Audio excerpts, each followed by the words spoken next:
আজকের সাক্ষাৎকারে আমাদের বিশেষ অতিথি নোবেল পুরস্কার বিজয়ী এবং বাংলাদেশের অন্তর্বর্তী সরকারের উপদেষ্টা পরিষদের প্রধান ডক্টর মোহাম্মদ ইউনূস।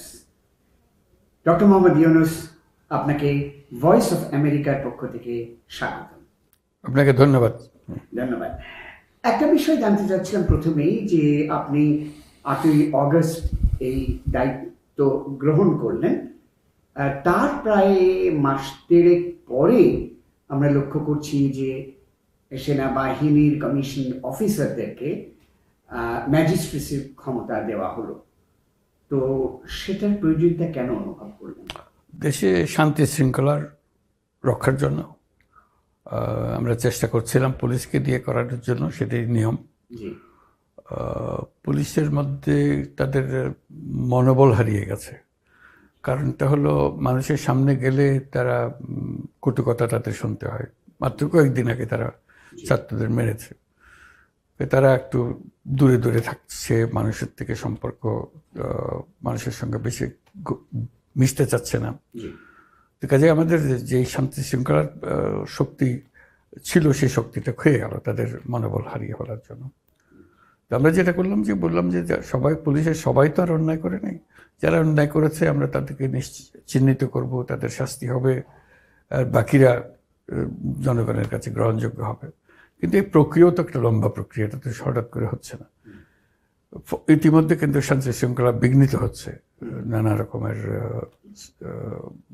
বিশৃঙ্খলার সৃষ্টি হচ্ছে, সমাবেশ হচ্ছে। তাতে আমরা বিশেষ করে আমাদের পোশাক শিল্প কারখানাগুলোতে শ্রমিকদের অসন্তোষ দেখা গেল। সেগুলো নিয়ে মনে করলাম যে এভাবে চলতে দিলে তো এটা বাড়তে আরম্ভ করবে। তখন এই প্রশ্ন উঠলো সেনাবাহিনীকে ম্যাজিস্ট্রেসি পাওয়ার দেওয়ার জন্য। ওদেরকে অনুরোধ করলাম, তারা রাজি হলো, যাতে করে অন্তত তারা বলছে আমরা তো আছি, কিন্তু আমাদেরকে তো কেউ পরোয়া করছে না, কারণ আমাদের তো কোনো ক্ষমতা নেই তাকে কিছু করে। তো আমাদের একটা ক্ষমতা থাকলে তারা আমাদেরকে হয়তো গণ্য করবে যে না, ওরা আমাদের ক্ষতি করতে পারে। তখন আমরা তাদেরকে ম্যাজিস্ট্রেসি পাওয়ার দিলাম, কিন্তু একটা সীমিত সময়ের জন্য, 2 মাসের জন্য আমরা দিলাম। সেইভাবে হয়েছে ঘটনা। আশা করছেন যে আগামী 2 মাসে পুলিশের যে সেবাটা জনগণের জন্য, সেটা ফিরে আসবে? আশা করি এই সময়টার মধ্যে হয়তো তারা পাবে। তারা দেখছে যে তাদের যে ক্ষমতা ব্যবহার করতে পারছে না, তার ফলে সেনাবাহিনীর কাছে দায়িত্ব পালন করতে হচ্ছে। সেটা তাদের জন্য খুব সুখকর বিষয় না যে তাদের দায়িত্ব অন্যজন পালন করছে। মাঝখানে আনসার বাহিনীকে দিয়েও করা হয়েছিল, তাতেও কোনো কাজ হয়নি। কাজেই এইভাবেই আমরা সমাধান করার চেষ্টা করছি। আমরা জানি যে বাংলাদেশের এই সাম্প্রতিক গণ অভ্যুত্থানের নেতৃত্বে ছিল শিক্ষার্থীরা, এবং আপনার সরকারেও শিক্ষার্থীদের প্রতিনিধিত্ব রয়েছে। কিন্তু এটাও ঠিক যে শিক্ষার্থীরা, আমরা লক্ষ্য করছি যে দেশের নানান ক্ষেত্রে, নানান প্রতিষ্ঠানে কর্তৃত্ব প্রতিষ্ঠার চেষ্টা করছেন।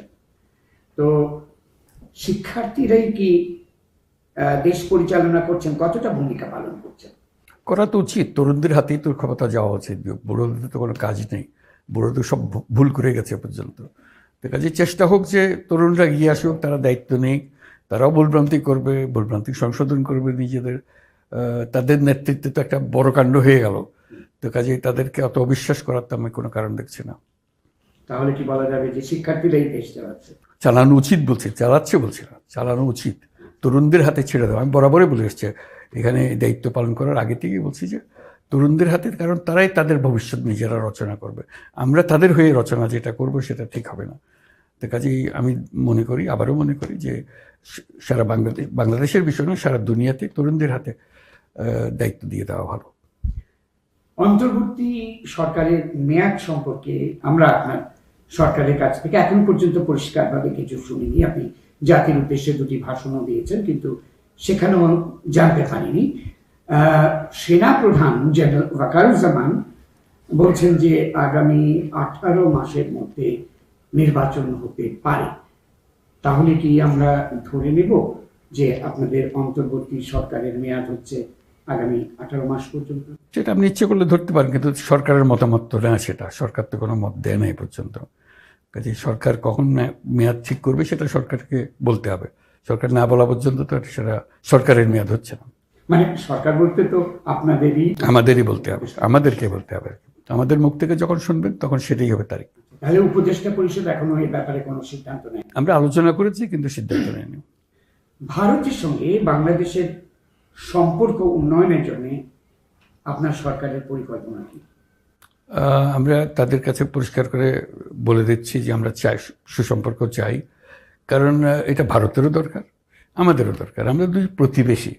এই প্রতিবেশীর মধ্যে সম্পর্ক ভালো না হলে কোনো জাতির পক্ষে এটা মঙ্গলজনক হয় না। তাদের জন্য মঙ্গলজনক হবে না, আমাদের জন্য মঙ্গলজনক হয় না। আমাদের দুজনেরই, দুই দেশেরই স্বার্থ হলো যে অত্যন্ত ঘনিষ্ঠ সম্পর্ক, মধুর সম্পর্ক গড়ে তোলা। মাঝে মাঝে কতগুলো প্রশ্ন এসে যায় যেখানে সম্পর্কে একটু চিড় ধরে, যেমন সীমান্তে গুলি করলো, বাচ্চা মেয়ে মারা গেল, বাচ্চা ছেলে মারা গেল, এগুলো মনে কষ্ট দেয়। তো এটাতে আমরা মনে করি না যে সরকার ইচ্ছা করে, ভারতীয় সরকার ইচ্ছা করে করেছে। যে সমস্ত কারণে এই ধরনের ঘটনা ঘটে সেই কারণগুলো যাতে আমরা উৎখাত করতে পারি, যাতে এই ধরনের বিষয় না থাকে, নিরাপদে মানুষ নিজের জীবন নিয়ে চলাফেরা করতে পারে, সেটা নিশ্চিত করা। কাজে এই ধরনের খুঁটিনাটি জিনিস যখন হয় তখন আমরা সেটা দৃষ্টি আকর্ষণ করি যে এটা ভবিষ্যতে যাতে না হয় সেটা চেষ্টা করা। বর্তমানে ভারতে অবস্থানরত বাংলাদেশের সাবেক প্রধানমন্ত্রী শেখ হাসিনাকে বাংলাদেশের প্রত্যার্পণের ব্যাপারে আপনারা কি ধরনের পদক্ষেপ নিচ্ছেন? এটা একটা আইনগত বিষয়। আইন নিশ্চয়ই আমরা তাকে ফেরত চাইবো, যেখানেই থাকুক তিনি ফেরত চাইবে। যখন আইনগতভাবে আমরা যে সিদ্ধান্ত আছে সেই সিদ্ধান্ত আমরা বাস্তবায়ন করতে পারি। পাকিস্তানের সঙ্গে সাম্প্রতিক সময়ে লক্ষ্য করছি যে দৃশ্যমান সম্পর্কের উন্নতি হয়েছে।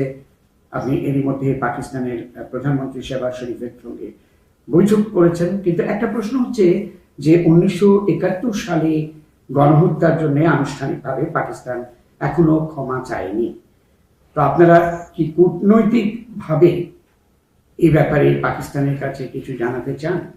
আমি নেপালের প্রধানমন্ত্রীর সঙ্গে দেখা করেছি, ভুটানের প্রধানমন্ত্রীর সঙ্গে দেখা করেছি, মালদ্বীপের প্রধানমন্ত্রীর সঙ্গে দেখা করেছি, শ্রীলঙ্কার প্রধানমন্ত্রী আসেন নাই বলে দেখা করতে পারি নাই। কাজে এটা হলো সার্ক দেশভুক্ত যত দেশ আছে, আমরা চাইছি সম্পর্ক ঘনিষ্ঠ হোক। সেই বিষয়ে আমরা সবার সঙ্গে কথা বলি, আলোচনা করি। তার মানে এই নয় যে সব কিছু পাল্টে গেছে, তার কিন্তু সার্ক একটা কাঠামো আছে, সেই কাঠামোর মধ্যে আমরা ভারতের প্রধানমন্ত্রীর সঙ্গে ফোনে কথা বলেছি, যেহেতু ওনাকে এখানে এসে পাইনি, উনি আগে চলে গেছেন, তার সঙ্গে দেখা হয়নি। কিন্তু 71-এর গণহত্যার কথা যেটা বললাম সেটা পৃথক বিষয়, সেটা পাকিস্তানের সঙ্গে কিভাবে হবে সেটা। সার্ক কিন্তু একটা প্রতিষ্ঠিত সত্য, সেই সত্যকে আমরা মেনে, এবং আমরা চাই যে সার্ক শক্তিশালী প্রতিষ্ঠান হোক এবং এই সার্কভুক্ত সকল দেশ একসঙ্গে কাজ করুক। ভারতও থেকে মধ্যে, পাকিস্তানের মধ্যে থাকুক, শ্রীলঙ্কাও থাকুক, আমরা যত দেশ আছি সব সমানভাবে থাকি। আমরা চেষ্টা করছিলাম যে এরকম একটা সুযোগ যদি আসে, সার্কের সমস্ত প্রধান যারা আছে, সরকারের প্রধান, তারা একসঙ্গে এসে একটা ছবি তুললাম আমরা। এটা একটা সুন্দর বার্তা সবার কাছে যেত, কিন্তু এটা সম্ভব হয়নি এখনো। ভবিষ্যতে যাতে সম্ভব হয় সেই চেষ্টা আমি করে যাব। 32 নম্বর রোডে বঙ্গবন্ধু জাদুঘর হিসেবে যেটা পরিচিত ছিল, সেই জাদুঘরটিকে বিনষ্ট করা হলো 5ই আগস্টের পরে, এবং 15ই আগস্টের যে সরকারি শোক দিবসের ছুটি ছিল সেটাও আপনার সরকার বাতিল করলো, এবং বঙ্গবন্ধুর বহু ভাস্কর্য ভেঙে ফেলা হয়েছে। এ নিয়ে বেশ খানিকটা সমালোচনাও আছে। আবার অনেকেই বলছেন তাদের ভাষায় যে বঙ্গবন্ধু শেখ মুজিবুর রহমানকে তারা ফ্যাসিবাদের আইকন হিসেবেও দেখছেন, এবং তারা বলছেন সেই কারণে এটা ঘটেছে। তো দীর্ঘদিন ধরে বাংলাদেশের জাতির জনক হিসেবে বঙ্গবন্ধু শেখ মুজিবুর রহমান স্বীকৃত, এ ব্যাপারে আপনার সরকারের দৃষ্টিভঙ্গি কি? আপনি পুরনো দিনের কথাবার্তা বলছেন, এর মধ্যে একটা গণ অভ্যুত্থান হয়ে গেছে, আপনার মধ্যে স্মরণে নেই। এর মধ্যে আপনি এমনভাবে কথা বলছেন যেন এসব ঘটনা ঘটেই নেই। কাজে নতুন ভঙ্গিতে যা হচ্ছে সেটাকে দেখতে হবে। তো কত ছেলে প্রাণ দিল সেটা নিয়ে আপনার কোনো প্রশ্ন নাই, কেন প্রাণ দিল? হ্যাঁ, কাজে ওগুলো আসুক। তারপরে এই যে প্রথম স্বীকার করতে হবে যে তারা বলেছে, ছাত্ররা বলেছে যে আমরা রিসেট বাটন পুশ করেছি, এভরিথিং ইজ গন, অতীত নিশ্চিতভাবে চলে গেছে। এখন নতুন ভঙ্গিতে আমরা গড়ে তুলব, দেশের মানুষও তা চাই। তো সেই নতুন ভঙ্গিতে তোলার জন্য যেটা আছে সেটা হলো যে আমাদেরকে সংস্কার করতে হবে। শিক্ষার্থীদের আন্দোলনের সময় যারা হতাহত হয়েছিলেন তাদের প্রতি শ্রদ্ধা নিবেদন করেই বলছি যে তাদের ঘাতকদের বিচারের আওতায় নিয়ে আসার কথা আপনি বলছেন এবং সেটা অত্যন্ত প্রশংসনীয় ব্যাপার। কিন্তু পাশাপাশি 5ই অগস্টের পরেও অনেকে নিহত হয়েছেন, বিশেষ করে একটু আগেই আমরা বলছিলাম পুলিশ সদস্যদের কথা। তো এই যে পুলিশদেরকে হত্যা করা হলো কিংবা কিছু লোক নিহত হলেন, সেসব ঘটনার তদন্ত ও বিচার সম্পর্কে আপনার সরকার কি যে যেখানে অপরাধ করেছে তার বিচার হবে, তা না হলে তো বিচার সম্পূর্ণ হলো না। আপনি এক ধরনের বিচার করবেন, আরেক ধরনের বিচার করবেন, সেটার বিরুদ্ধেই তো কোনো অভ্যুত্থান হলো, যে আপনি বিচার ঠিক মতো করছেন না, একপাক্ষিক জিনিস করছেন। তো সেটাই যদি আমরা ফিরে যাই তাহলে তার এই গণ অভ্যুত্থানের কোনো মানে হলো না। কাজে অপরাধ করলে অপরাধী শাস্তি পাবে, এটাই হলো নীতি। এবং যে কোনো সময় অপরাধ করলে সে শাস্তি পাবে, আজকে হোক, 2 দিন পরে হোক, 2 বছর পরে হোক, শাস্তি পাবে। সম্প্রতি পার্বত্য চট্টগ্রামে বাঙালি এবং পাহাড়ি জনগোষ্ঠীর মধ্যে সংঘাতে অন্তত 4 জনের প্রাণহানির ঘটনা আমরা জানতে পারছি। তো আপনি কি পার্বত্য চট্টগ্রামের অস্থিরতা নিয়ে খানিকটা উদ্বিগ্ন? না, উদ্বিগ্ন হলো সারা দেশের শান্তি শৃঙ্খলা নিয়ে। আপনাকে একটু আগে বললাম দেশের শান্তি শৃঙ্খলা রক্ষা আমাদের বড় কাজ, সেগুলো আমরা করতে পারছিলাম না, পুলিশের সমস্যা আছে, ইত্যাদি ইত্যাদি। তো কাজেই আমরা এখানে শান্তি রাখবো, ওখানে অশান্তি রাখবো, এটা তো হয় না। শান্তি হলে সব জায়গাতে শান্তি হতো। কোনো কোনো জায়গায় আমরা অপারগ হয়েছি। অপারগ হওয়ার অর্থ এই নয় যে আমরা ইচ্ছা করে এটা করছি না, তা না। আমাদের ইচ্ছা হলো যেখানে শান্তি রক্ষা করতে হবে সেখানে শান্তি রক্ষা করা।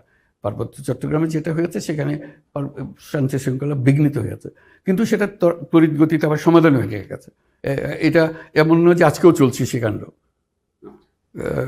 এরকম কাণ্ড ঘটে, যে কোনো সময় ঘটতে পারে। ঘটলে সেটা সরকারের দায়িত্ব হলো সেটাকে নিরসন করা, সমাধান করা, মানুষের মধ্যে সৌহার্দ্য নিয়ে আসা, যাতে করে পরস্পরের সঙ্গে পরস্পরের সম্পর্ক গড়ে ওঠে। আবার যেটা আমরা প্রথম দিকেই ডাক দিয়েছিলাম যে সারা বাংলাদেশ একটা পরিবার, আমরা পরিবার হিসেবে চলবো, আমাদের মতভেদ থাকবে কিন্তু আমরা কেউ কারো শত্রু না। পার্বত্য চট্টগ্রামে কিন্তু এমনি বহু বছর ধরে, এখনকার কথা নয়, বহু বছর ধরে কম বেশি একটা অশান্ত অবস্থা বিরাজ করছে।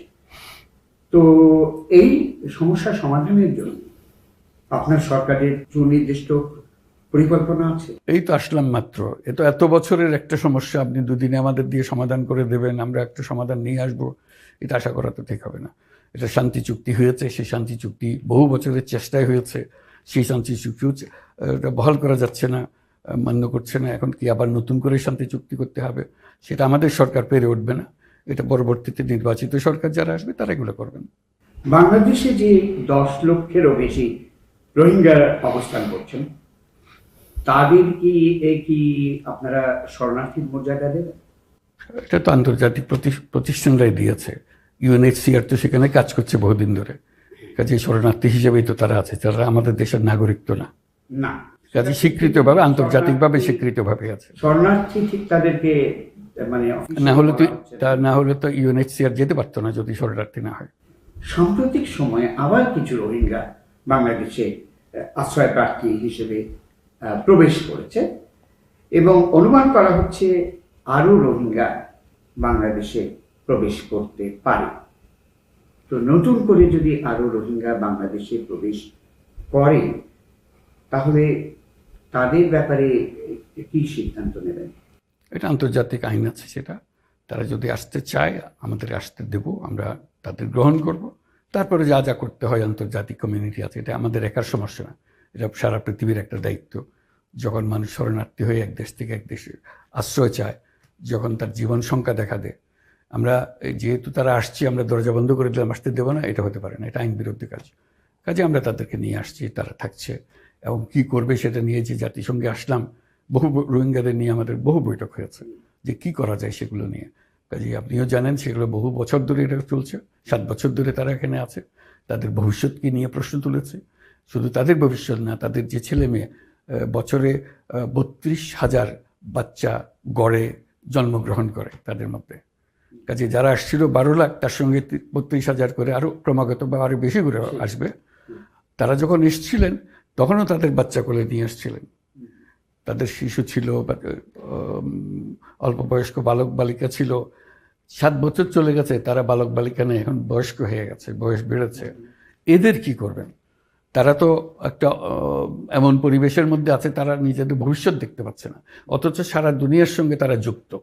যেহেতু টেকনোলজি তাকে দিচ্ছে, সে দুনিয়াতে কি ঘটছে সব দেখছে, কিন্তু সে দেখেছে সে একটা কারাগারের মধ্যে সে এখানে বসবাস করছে। তার মনে প্রশ্ন জাগবে, তার মনে বিদ্রোহ জাগবে।